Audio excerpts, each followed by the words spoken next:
Let us not dawdle, for there are grudges to settle, and new entries in the Dammer's Cron to write.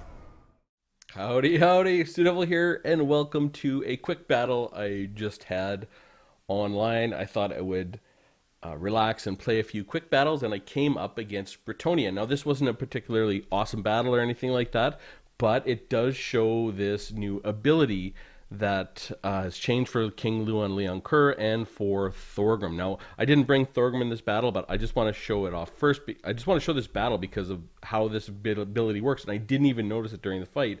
But the one I'm looking at is Beloved Son of Bretonnia, and it's precisely like High King. Now, it's disabled if your hit points are greater than 50% of your base for the hero, but it also used to not be able to target a unit that was below 50% of their leadership. Now it can, and it's map wide, and it makes them immune to psychology, +8 melee attack, +8 charge bonus, +12% weapon damage. It's a bit like they have frenzy. Now he has the Lion's Shield for magic resistance and missile resistance, stand your ground, foe seeker, and then Beloved Son of Bretonnia, and he has the Lady's Champion, which replenishes hit points, and the Blessing of the Lady for 20% physical resistance, and of course he can encourage, causes fear and terror, and has 38% physical resistance because he also has a paladin with him. I'm guessing that like I said, the player may have been fairly new. He may have brought anti-large just in case Thorgrim was brought, or a Rune Lord on a mount, because they are large, but I doubt it. So but he could have just brought this for the Guardian, the 8% physical resistance to a Lord or hero, and he has Foe Seeker and Deadly Onslaught. So that is certainly possible. For the rest of the Bretonnian army, brought a set of peasant mobs. I love peasants. I love things that can take just take random shots like slaves and peasants, and they're awesome. Also has a front line of men-at-arms, spearmen-at-arms. I think 2 of each, men-at-arms, spearmen-at-arms, and then a second line of foot squires, which is what you need. They are the armor-piercing anti-infantry, and a third line of peasant bowmen, just 4 of them, and each flank he has some cav, which you would expect. Now he has the defenders of the fleur-de-lis, knights errant. They are silver shield, frenzy, and anti-infantry. Does have 2 units of knights of the realm. Has a unit of Knights of the Realm, which are an anti-large. Again, I don't know if that was just in case Thorgrim came, but it doesn't seem likely. And then Grail Knights, which are anti-large again, and they do magic damage. Really, these are a bad choice in the Dowie matchup because the Dwarfs have anti-infantry. So now this is my anti-Bretonnia build. I will say it's not a perfect build because I'm bringing just a basic Lord, because I like to show sort of different lords in different roles. This is not the optimum lord. Okay, I do have him with Stand Your Ground for the 27 melee defense and leadership, and he does have the Star Metal Plate for -9 melee attack all around him. For the rest of my army, I do have 4 units of just regular rangers to Vanguard deploy and put on a little bit of early pressure.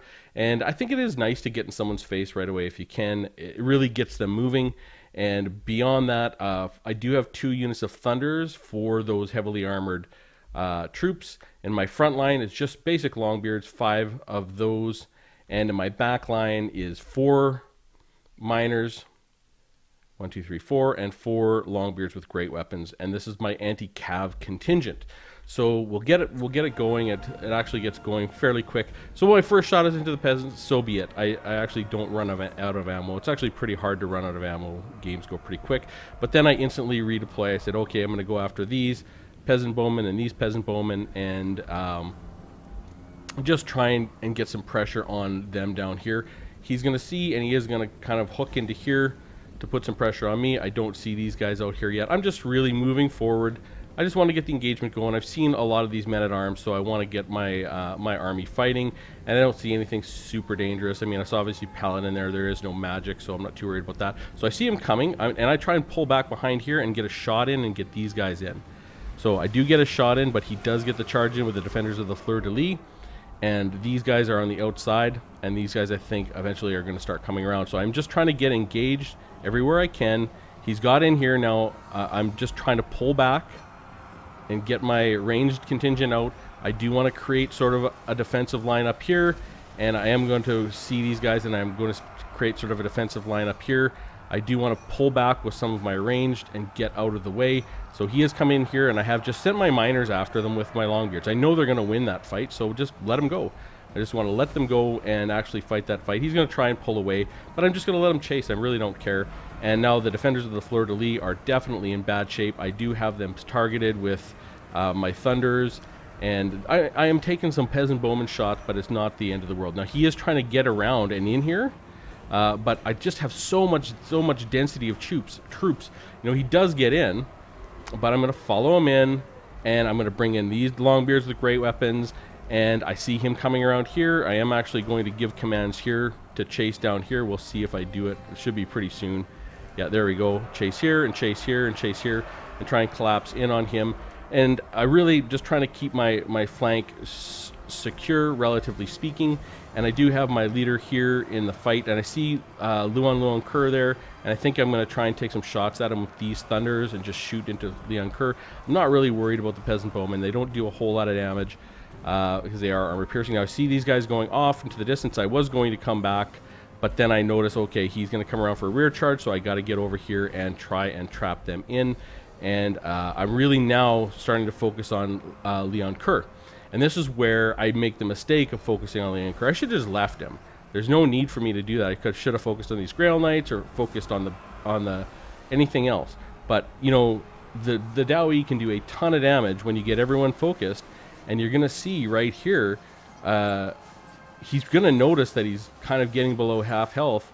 But as soon as that goes, okay, there it is. The beloved sons of Bretonnia, they all have +8 melee attack for the rest of this fight, because he's just gonna pull back, post up here out of range, and enjoy that +8 melee attack and charge mode for the rest of the game.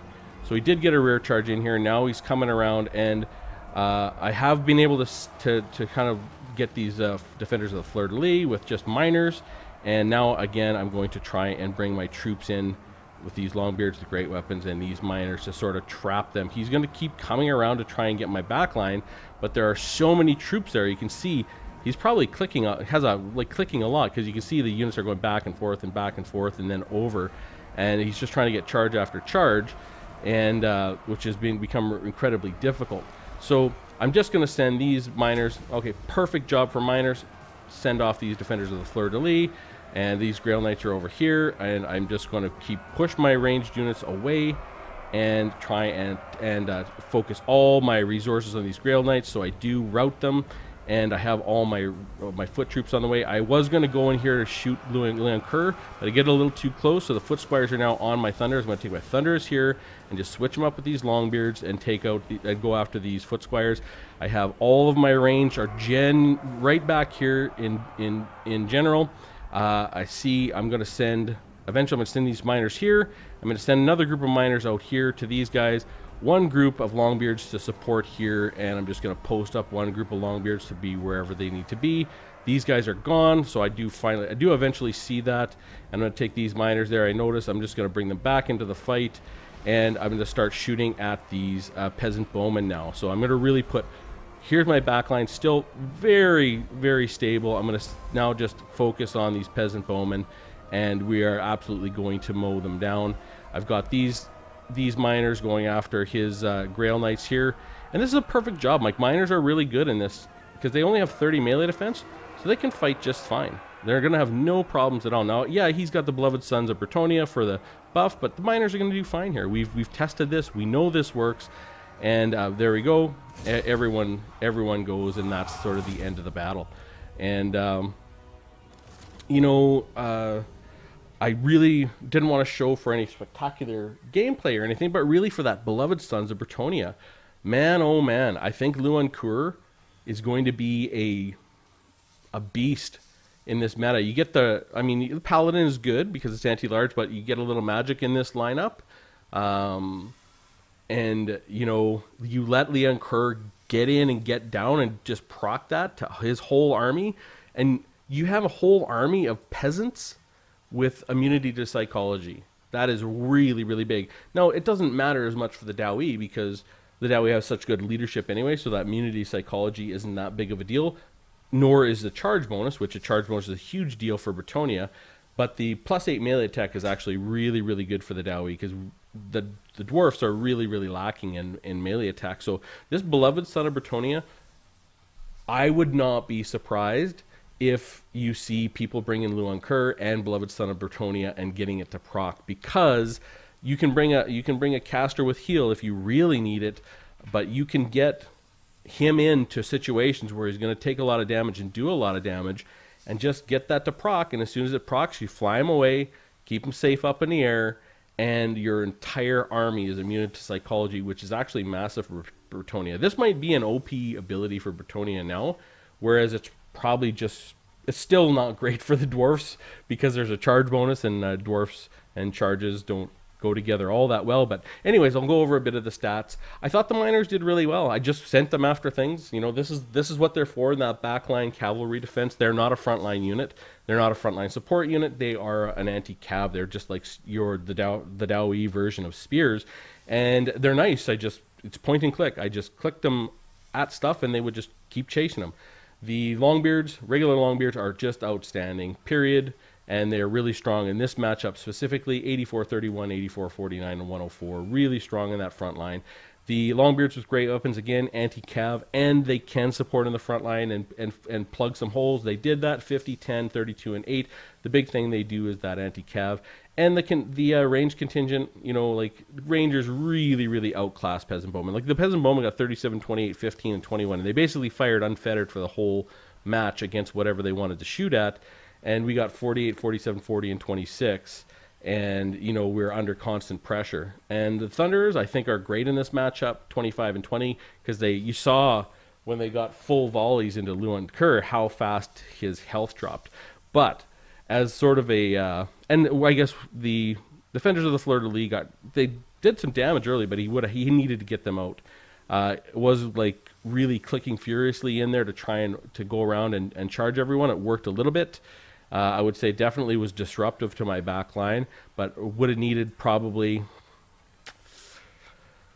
you know, maybe a couple more units. I think Bretonnia has some cheap anti-large or anti-infantry units, and has some armor-piercing anti-infantry units, like with maybe four units in the back line, maybe even 6.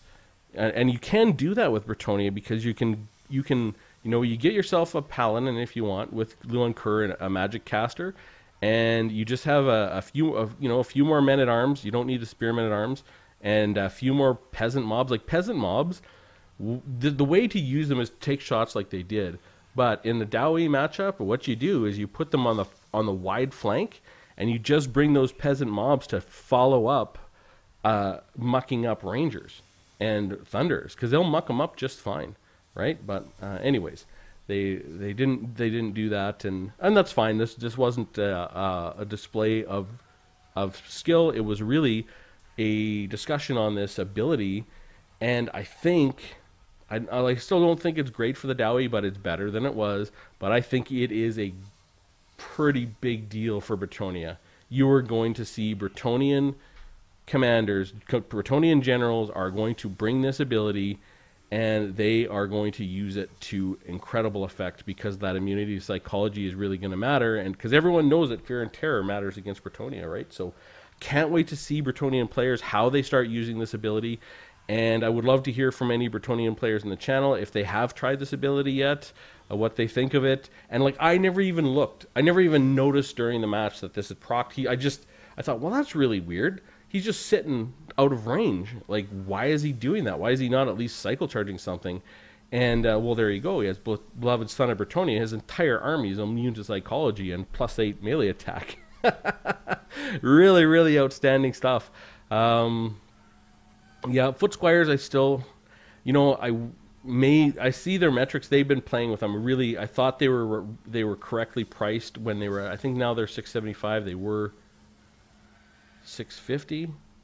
No, I mean, I don't know. I can't remember the exact price of. They were just raised by 25 gold again.